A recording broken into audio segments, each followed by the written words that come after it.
I'm Rhys Darby. You're watching NME. Well, in New Zealand, we've got a very sort of wide range of music. We have a lot of Pacific hip hop and reggae. We're influenced a lot by dub, which is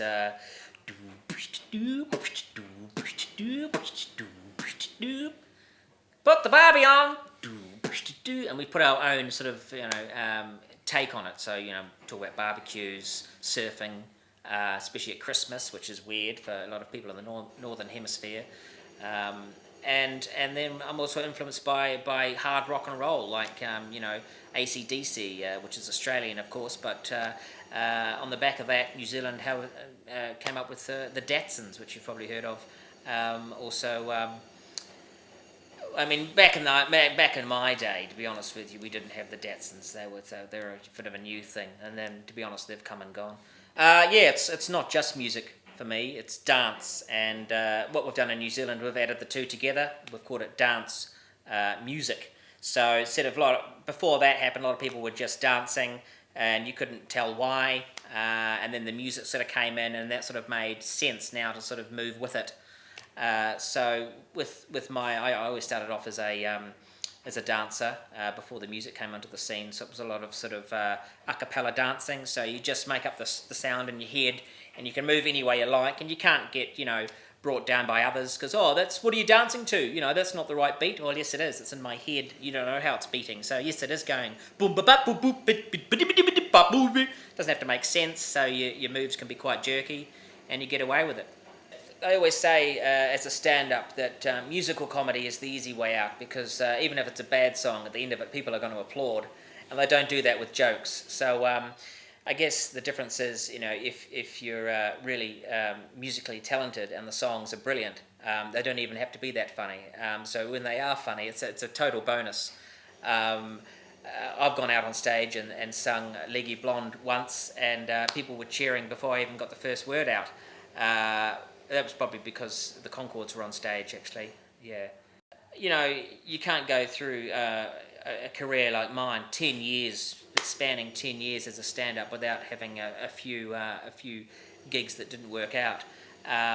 Some where the microphone wouldn't work or the lighting went down. You can blame things like that, obviously, but simple things like a microphone, without that, you are really stuffed as a comic because people can't hear you. And similarly with lighting, I find, especially with me, I do a lot of facial and physical movements, and if suddenly the lighting's down, bang, where is the guy? What's he? I can hear him, but is he still here? So those gigs didn't go too well. And the worst one I've done, which I actually talk about on my DVD, which is out now, is the one where I did a gig on a 747. Yes, that's right, folks, a jet plane, a big one, and I tried to do my comedy routine in the aisle. And unfortunately, it was a couple of months after 9/11, and people still hadn't gotten over the fact that if someone gets up on a plane when they're not supposed to, they could kill you. So I bombed. But I got a good story out of it, and I tell that story on this DVD, which is out now.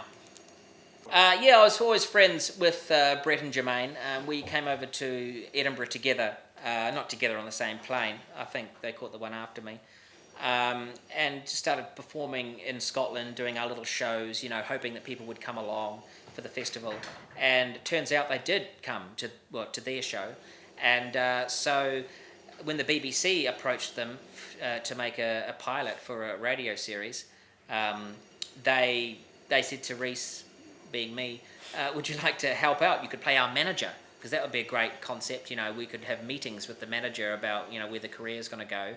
And so I said, yeah, it sounds like a lot of fun. So I just came up with this idea for a character, and then we just recorded the first meeting, and I for some reason decided to do a roll call, and that kind of now has become the signature piece for Murray. Back then I was called Brian Nesbitt, although I'd like to say now that he is a different character. He's the cousin of Murray. He's the guy that took the Concords and tried to make them big in England, and Murray, who is his cousin, tried to do the same in America.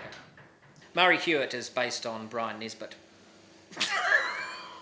who is based on a multitude of men that I've dealt with in my life, but mainly, I guess, my dad, his dad,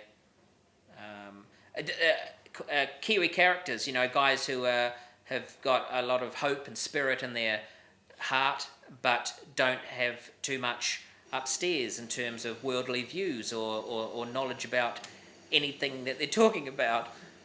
This guy, he's been in a dead end job for, I guess, for most of his life. He's ended up in New York. He's working in the New Zealand consulate. He doesn't even want to be there. And all of a sudden, a couple of cool looking idiots turn up, and he thinks, well, mate, hey, this is something I could get into. These guys are Kiwis. They need leadership. They're obviously lost. Here's my chance to show them what I'm made of. And let's get out the paper and pen and start writing things down. Yeah, I have a manager, and I have a group of managers. I have like a team of managers, and then I have my wife who manages them. So I think it's probably different for bands, but a manager kind of, I don't know, should suggest where you should go and what you should be doing, because I guess the artist is too busy coming up with artistic ideas and is too, flowery. So you need a commander to tell you, okay, that's brilliant, but why don't you go in there and record it? And so the artist is like, record it? What are you talking about? It's just for me, So it's that's the kind of management. That's the dichotomy. It's the pencil pusher meeting the flower.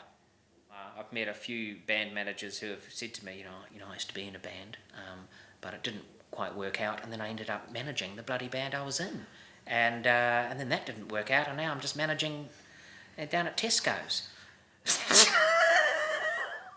Murray's advice would be, let's look at the world as it is today. A lot of it has fallen off the waste side. Tapes are gone, CDs on the way out, DVDs now legal. I think the idea is to get it, if you can, onto the internet, and although that's difficult, a lot of computers don't come with a microphone piece. It's hard to walk around and try and play your songs with a laptop. I think the new way for bands, if you can achieve it, is to just try and sing your music to yourselves and then just sort of get the word out there. So when you're down the street or something, quickly get your gear out and put a song together, and you never know who's going to be walking past. It might. So yeah, I'm essentially saying busking is the way to go now. I think that's the future for all the big bands.